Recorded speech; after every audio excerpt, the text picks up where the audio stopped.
motion to approve the agenda? I make a motion to approve the agenda. Do we have a second? I second. This is Anu.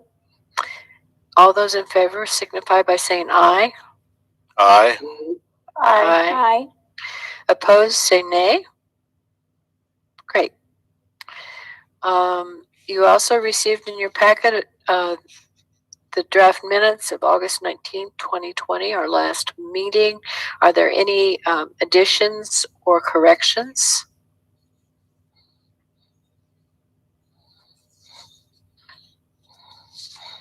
If not, I'd welcome a motion for approval. So move. Do I have a second? This is Ruth Holstrom, I'll second. Thank you. All those in favor of approval of the minutes of August 19th, 2020, please signify by saying aye. Aye. Aye. Aye. All those opposed, please indicate by saying nay. Thank you. All right, our next item is a public forum. This is an opportunity for anyone to make a comment that is not impacting on tonight's agenda item. Do we have anybody on tonight, Kelly? You're muted, Kelly. We have no other attendees. Great, thank you very much. In that case, we will move on to item number 6, the zoning text amendment for Chapter 9 floodplain regulations. Would staff like to give us an overview of what was in our packet? Yeah, I'm going to introduce Justin Moore. He's our floodplain manager. He's also a planner for us at the City of Ames. Normally, the Planning and Zoning Commission is dealing with Chapter 29, which is most of our zoning regulations, but our floodplain management standards are in a separate chapter, which is Chapter 9, and we use our zoning authority as a city to establish those. So even though it's not your normal zoning ordinance discussion, it's still a zoning standard, so that's why it's up for Planning Commission review tonight to make a recommendation to the City Council. So I'm going to turn it over to Justin, and he's going to talk about this state and national initiated update and what our role is in this as the city. Thank you. Welcome, Justin. Thank you. All right. So as floodplain manager in the planning department, one of the things that I oversee is development in the floodplain. The floodplain is, of course, as you know, the area immediately abutting our rivers and creeks throughout the city. And our current, what we call flood insurance rate map, or FIRM, as you see it in your report referred to, was last updated in 2008. That's the map that we are currently operating under, and that we have been for the last 12 years. There was a small update in the College Creek and Worley Creek areas about 6 years ago in 2014. Other than that, though, we've been going off of a map that is 12 years old. So in 2018, approximately 2 years ago, FEMA contacted the city along with the DNR and made us aware that Story County would be receiving a update to the flood insurance rate map, which includes Ames, for all the floodplain areas that are in the communities and out in the county. So as the City of Ames, we do participate in the National Flood Insurance Program. And so in order to continue participating in that, which brings the city a tremendous amount of benefit when it comes to flood insurance rates and other types of things, in addition to that, we need to keep our map up to date. And along with that, adopt the maps as needed, and also any pertinent text in our floodplain ordinance that FEMA, and then along with the Department of Natural Resources, deem appropriate. So with that in mind, I'll just run through quick, give you a bit of background. So we had the preliminary maps, as we refer to them, which are the proposed new maps, delivered to us in November of 2018. Staff began to look through those. We circulated the maps throughout City Hall to the various departments, engineering, public works, that sort of thing, for their comment. In January of 2019, we hosted a CCO meeting, which is communication officer meeting with FEMA and DNR for all the communities in Story County, as well as the county. We held that at the conference room at the water plant, and that was also a public meeting that we advertised through the media. And in that meeting, public officials, all the local officials, public officials from throughout the county, and of course myself and some others here at the City of Ames were briefed and updated. We asked questions, talked technical data, and then later that day we had the public forum or the public meeting in which the public could come in and view the maps and ask questions and that sort of thing. From there, that sort of kicked off a approximately year-long public comment period in which we, shortly after that in March of 2019, sent out notices to all property owners who currently had property in the floodplain or any new properties that would be coming into the floodplain. We sent letters out to everyone to make them aware of what was going on and why it was happening.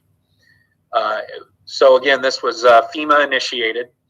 What FEMA has done this time around is, in addition to all the traditional data that's been compiled in years and decades past on our floodplains, they've also added a new layer of data to it, which makes the floodplain more accurate. And that is through a LiDAR process or a laser radar process. They flew over the city, and that gives a more accurate indication of where the borders of the boundaries, rather, of the floodplain are located. Now, the floodplain consists of two main areas, and that is the floodway fringe, which is the 100-year flood risk. That has approximately a 1% chance of flooding on any given year. And then the floodway, which is a very highly restricted area that receives far more frequent flooding and includes the actual stream bed of rivers or creeks. So this LiDAR took a center point on those creeks and rivers, and it measured outward with all the pre-existing data plus the new data that it collected from the elevations that it calculated when it was flown. So with that data in mind, FEMA compiled the new maps. I should note, and you saw this in your report, we do have some small areas of the city that are designated as 500-year floodplain. We don't regulate those. They are still shown on the official FEMA map panels. There are some insurance requirements that go along with those, but that has approximately a 0.2% chance of flooding each year. And that is not in the Zone A or Zone AE, any of those areas. It is a Zone X. So that is a kind of its own unique floodplain area, but it's not a significant flood risk, and it's very low. And again, we don't regulate that at the City of Ames. So as I mentioned before, with this new flood insurance study and the LiDAR that was ran, one of the other updates that we will be doing along with this is updating our vertical datum. Our vertical datum is simply a way to calculate elevation. In this case, in our case, in floodplain base flood elevation. And currently, we are on the NGVD 1929 standard. It's a standard that was adopted quite some time ago for calculating elevation. We will be updating to the NAVD 1988 standard, and that is actually probably the most recent common standard that's most widely used across the country. But most communities will be or have been going to that over the last several years as their maps have been updated. So when we sent out notices in spring of March of 2019,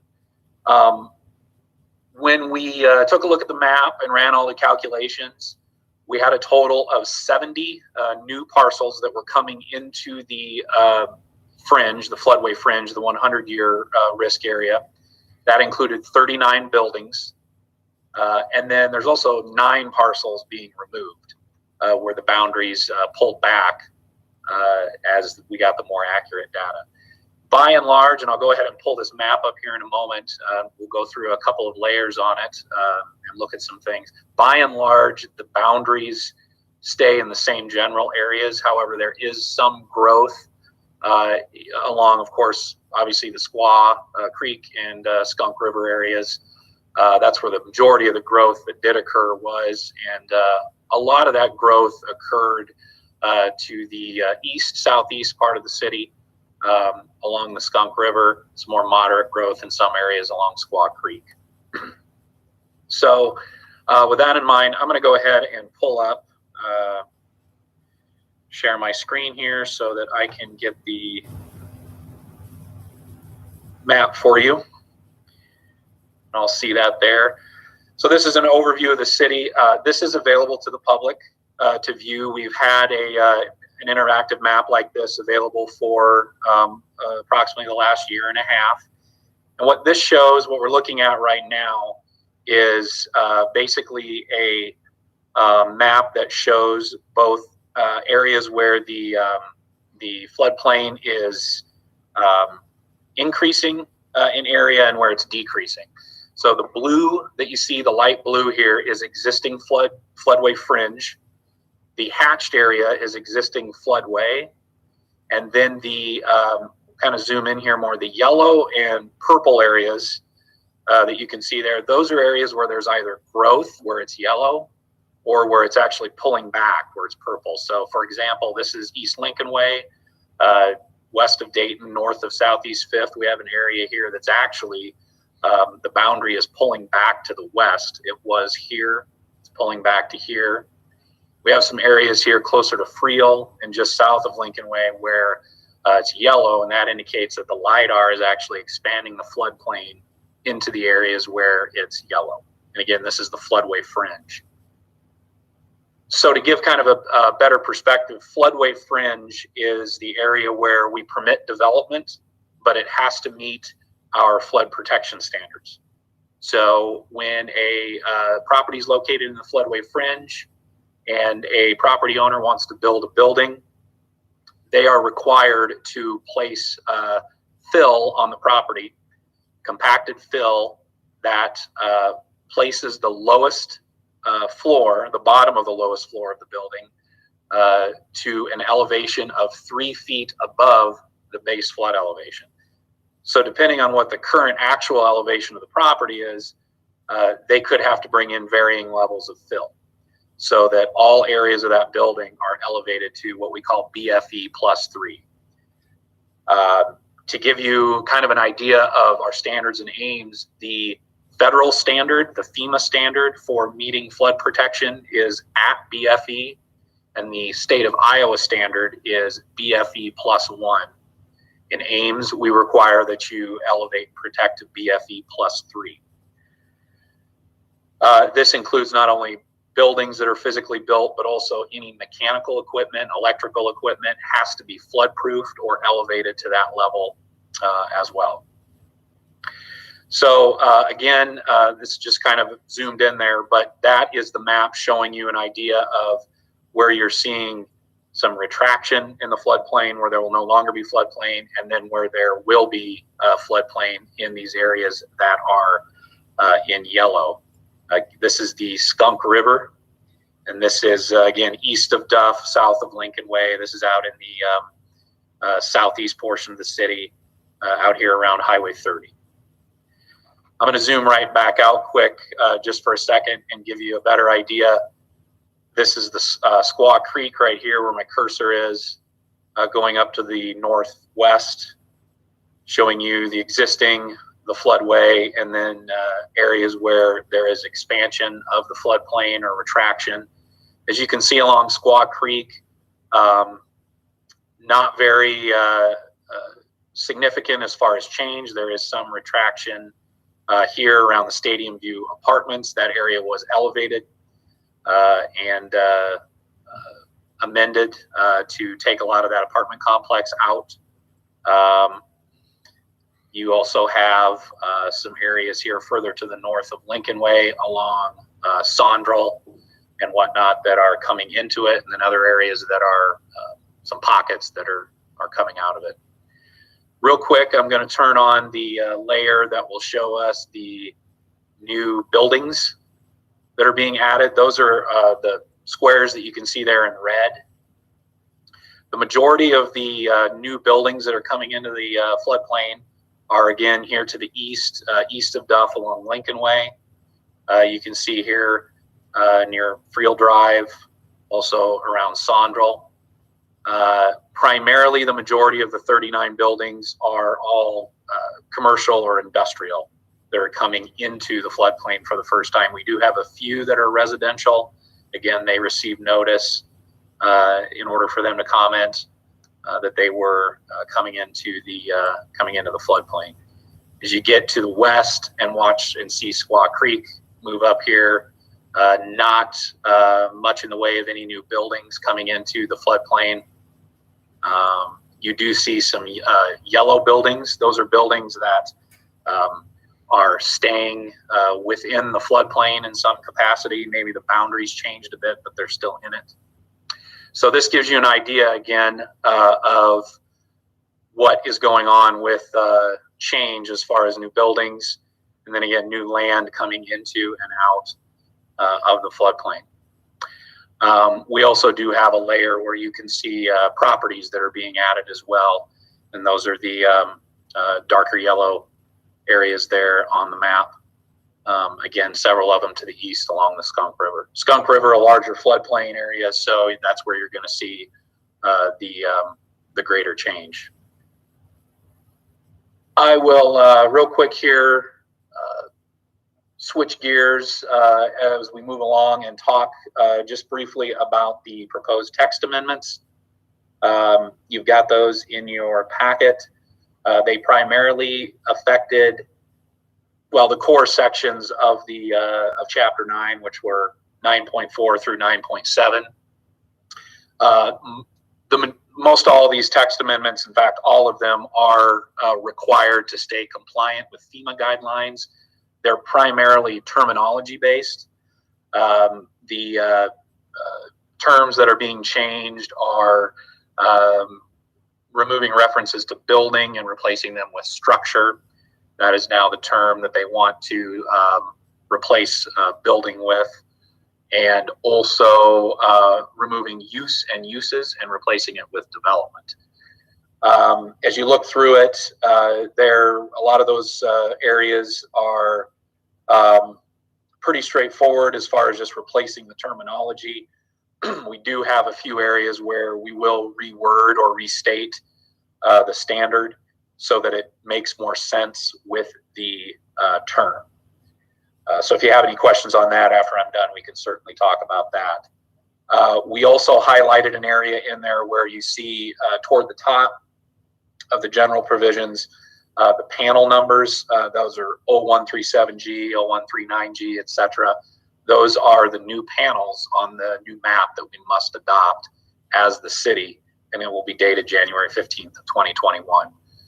And that's what the new flood insurance rate map panels will have on them once they're approved. We do finally have one more text amendment item of some interest. The Department of Natural Resources has a model ordinance that they maintain, that they always, whenever they do this, they suggest to communities or give communities the option of adding in or in some cases taking away. And in our particular case, or in this update, the DNR did make us aware of a option that we have now where in general floodplain areas, and these are areas that are, I'll go back over to the map here real quick. We only have these in 2 areas of the city, but what they are is they're areas that are undelineated between floodway and floodway fringe. So they just show up as a general floodplain area. And these are areas where if development is proposed, it's to be treated as though it were floodway. And then any applicant or any property owner that wants to develop currently has to go through us here at the city or our zoning board of adjustment rather, for a conditional use permit. And then subsequently to that, the Department of Natural Resources identifies where the floodway and floodway fringe would be. The DNR has suggested or given us the option that we could eliminate our requirement for a conditional use permit. They've come to find across the state that it's potentially burdensome to applicants to have to go through the local reviews through floodplain managers such as myself, and the review that's required to take place through DNR. From their perspective, ensures that no improper development will take place because they determine where the floodway fringe and the floodway is, therefore determining where a certain structure could or couldn't be built.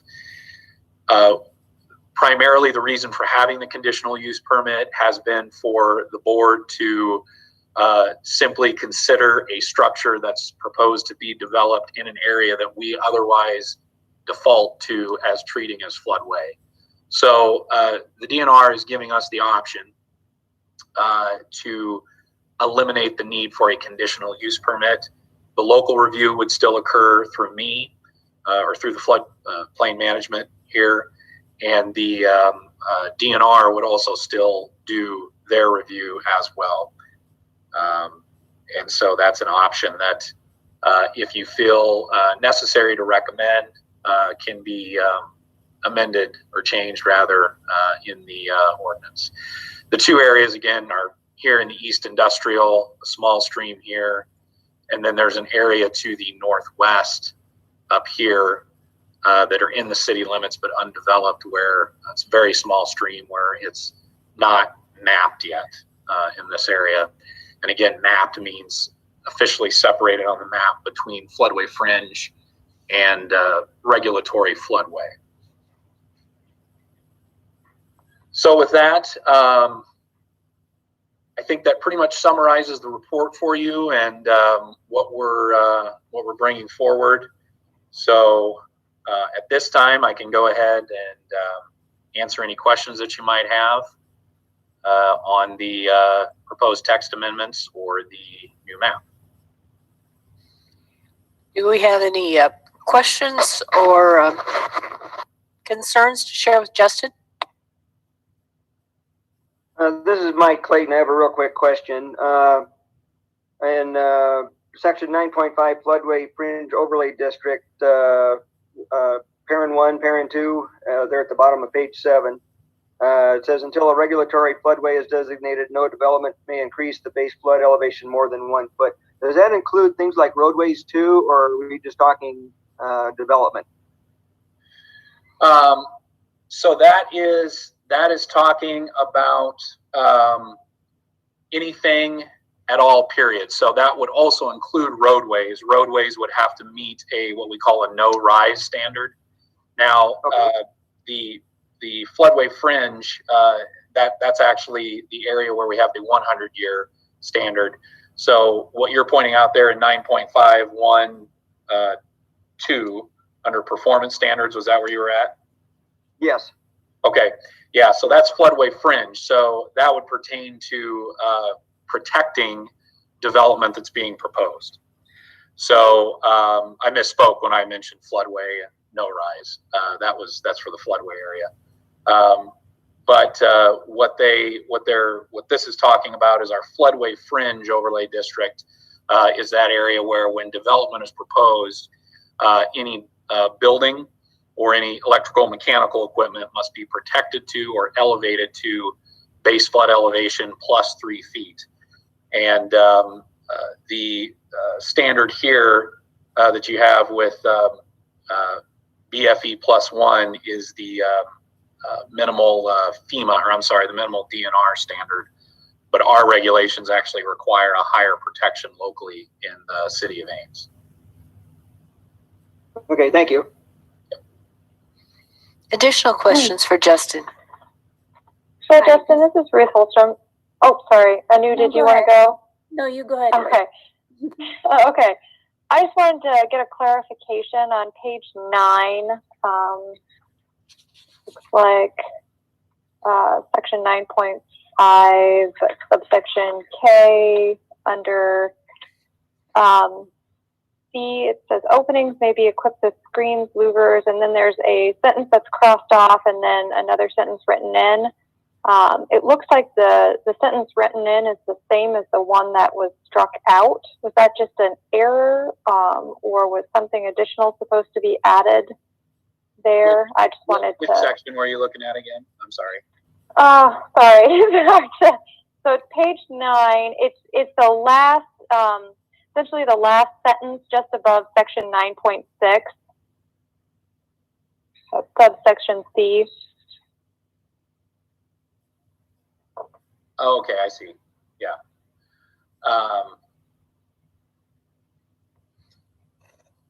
So we have that. We do have that marked out for what this actually is. This standard is our standard that governs, of course, the performance standard. It's actually an extension of what I was just talking about a few moments ago. And we did mark that out. I believe we felt that there was a problem potentially with the wording. However, I do see that we have it pasted there again as being repeated. And that actually, that particular section, that might have been a part of a formatting issue that we caught as we were going through our standards. I'll double check here real quick. This is 9.52. Yeah. And it was a suggestion from DNR, and we can circle back with them and see if we missed something. Yeah, right. No, that's fine. I just wanted to make sure there wasn't something additional that was supposed to be placed in there. Thank you. Right. Yeah, there were some formatting issues as we were working with DNR and going through that were caught. So I believe that was part of that.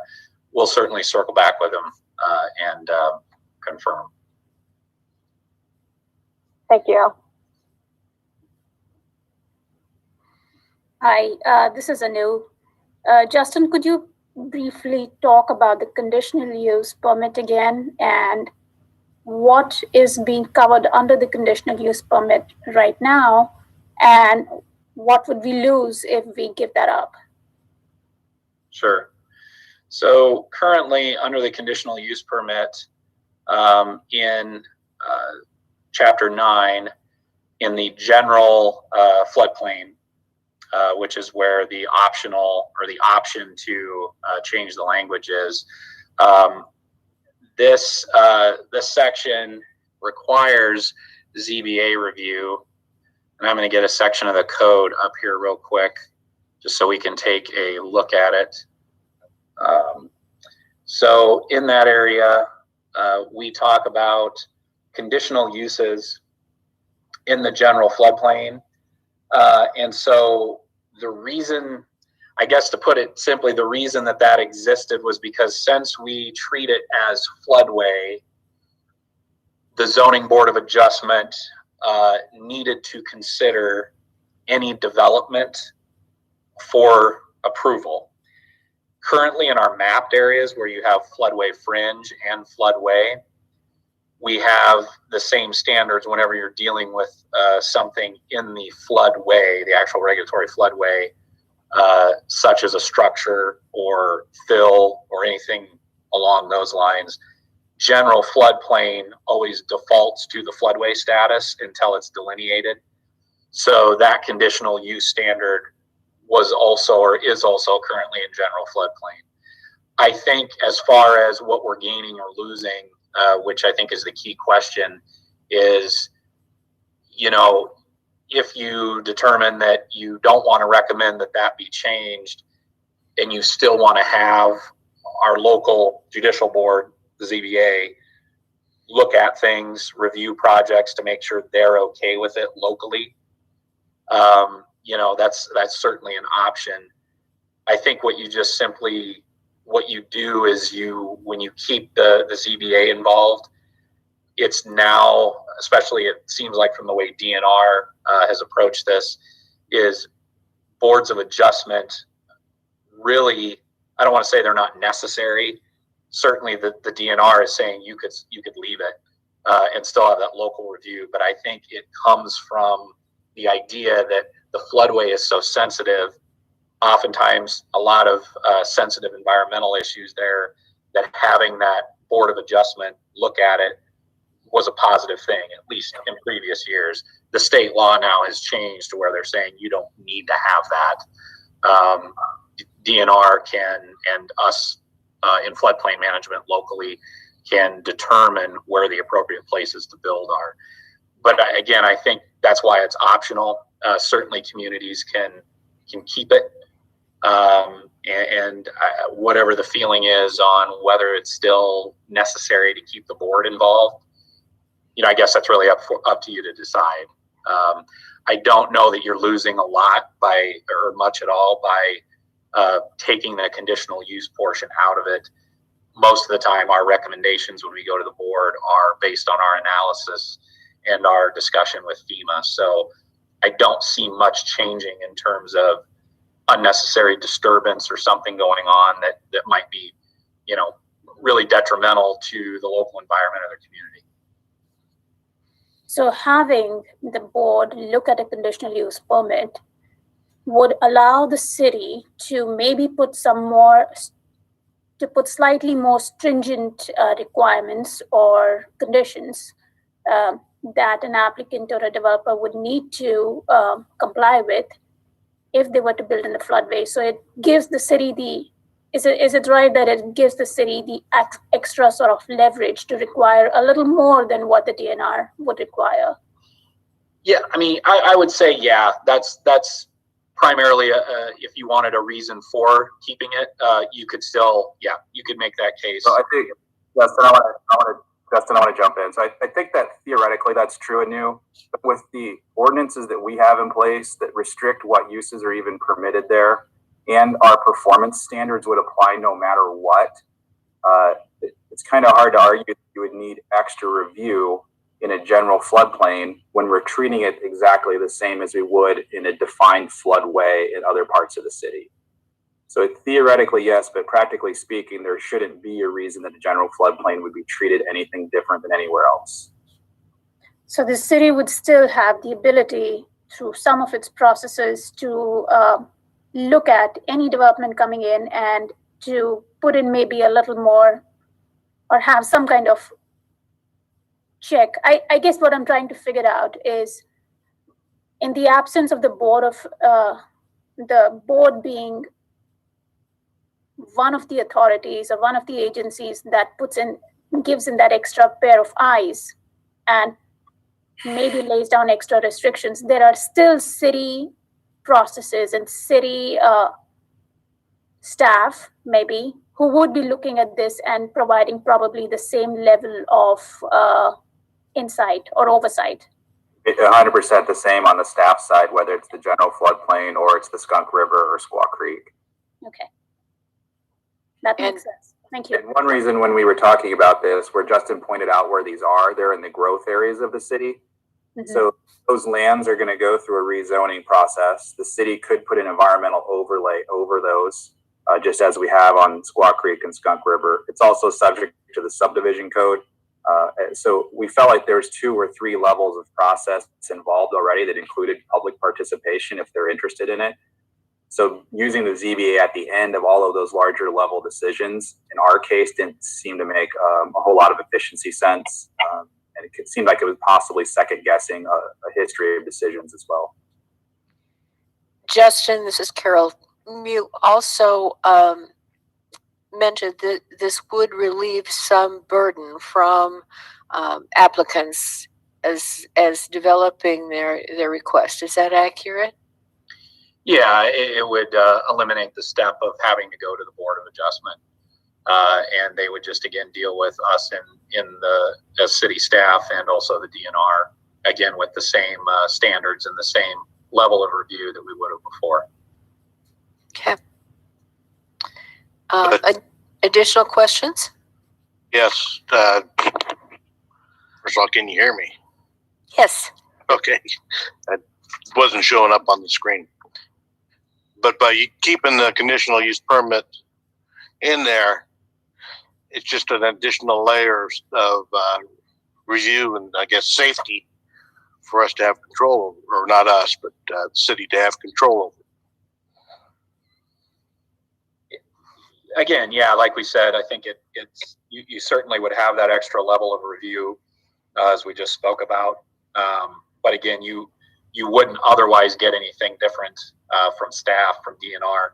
I think largely to the board, and it's hard to speak about without a case. In fact, I tried to go through and look. I don't think we've had a conditional use permit in a general floodplain for quite a long time in Ames.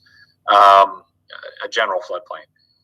So what the board could theoretically place as an extra restriction, I mean, obviously they probably do have some leeway, but they would also be confined by the existing law as well. So again, I don't think with the level of review that we have and the standards that we have, you're really losing much of anything. But we are losing something. Right. You don't have the zoning board of adjustment looking at conditional use permits in those particular areas. What you have is a layer of qualitative statements on top of quantitative performance standards. So again, in the Skunk River, which is a defined floodway, we would absolutely you would have a no rise condition. Most things are not permitted. So in the general floodplain, those exact same standards would apply, but you have to go to the ZBA to again have them agree that what we're doing in other parts of the city is okay here. So that's where we think it's a duplicative process and doesn't add value. So it can continue to be there. It adds an extra step, but it doesn't change any standards that we would apply throughout the city anywhere else.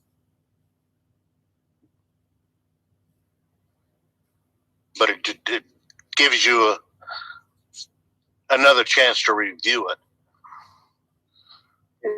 I mean, it doesn't give us. I mean, staff's going to look at everything. It's whether it's at a hearing instead of in staff's review. But it just streamlines.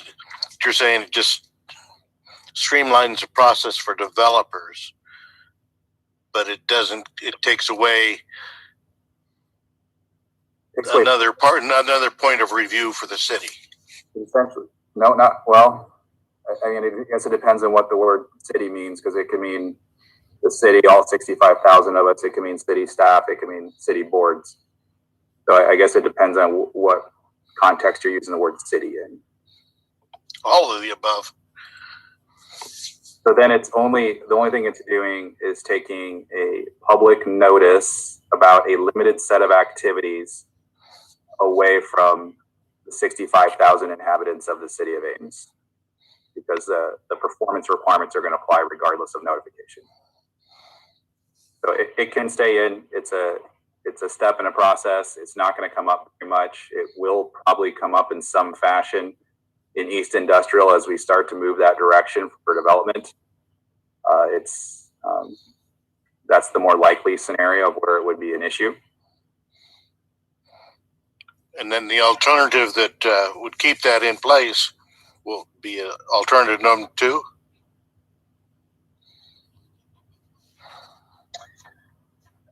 Let me look here quick. Yes, correct. Okay, because all the rest of this is just really straightening out the verbiage that is supposed to be used now. Correct? Yeah, our opinion is about everything else is essential. There's not really a policy question related to it, anyways. So yeah, alternative 2 would only eliminate the deletion of the conditional use permit process. Any additional questions of staff?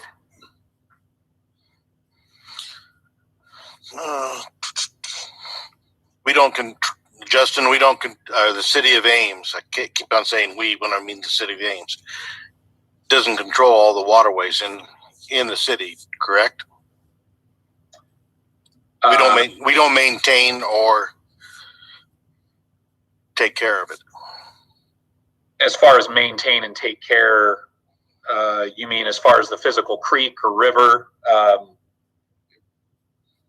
maintaining the banks, the river bottom, is that what you're saying? Yes. No, the city's not responsible for the care and upkeep of all waterways. It's only if it's our property. Right. Because I know I know this isn't part of it, so I won't even say it. Any other commissioners have questions?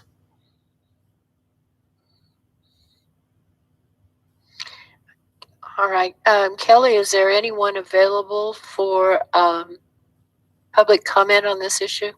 There are no attendees, so no comments. All right, fine. Is there any further discussion amongst commission members on this item? Hi, this is Anu again. I think I'm fairly comfortable with Kelly and Justin's their description of how this would work out if the conditional use permit were to not be required. I guess when I had asked that question, what I was curious about was if the city was going to lose anything in terms of how they reviewed and maybe set conditions for certain developments in the city. It does not look like that would be the case. And it looks like staff would still continue to look at any new proposals coming in at the same level, and all new developments would still receive the same kind of scrutiny. So I'm actually comfortable with alternative 1. I agree with you, Anu.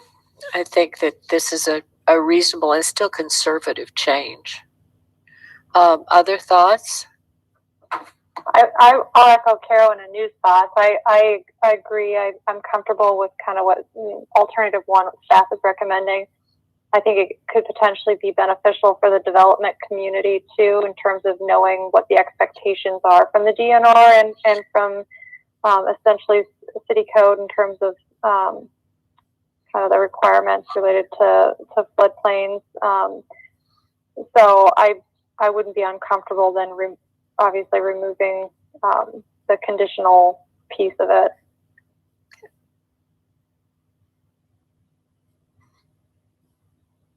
If there are no more comments, I would welcome a motion on this agenda item.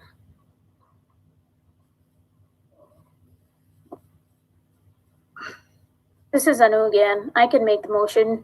I'll make the motion to recommend alternative 1 provided by staff, which is that the Planning and Zoning Commission recommend to the City Council to amend Chapter 9 of the Ames Municipal Code as shown in the attachment. Clayton, second. We have a motion and a second to approve alternative 1 as indicated by the staff documentation. All those in favor indicate by saying aye. Aye. Aye. Aye. Opposed indicate by saying nay. Nay. The motion passes. Thank you. Commission comments. Do any commissioners have any comments this evening? I'm wondering if I can ask Jason a question. Regarding the agenda item, that's... No. Okay. Yeah. Jason, you still there? Justin. Yeah, I'm here. Okay. How come we don't just control all the drainage districts in the city of Ames? By drainage districts, you're referring to, again, our maintenance and our upkeep? No, well, the taxing authority and... Don, I mean, if you have that kind of question, that's not for the end of a Planning and Zoning Commission meeting. So it's okay. a combination of drainage law and other issues that we probably can't get through tonight. Okay. So if you want to send that to me as an email, and we'll do the best we can to reply. Okay. Thanks for the clarification, Kelly. Other commission comments? How about staff comments? Kelly or Justin? None for tonight. None for tonight. In that case, I have a motion to adjourn our meeting. I would move to adjourn. This is Ruth Holstrom. All right, Ruth. Second? So Second. approved. Okay, we are adjourned. Natalie, are you on?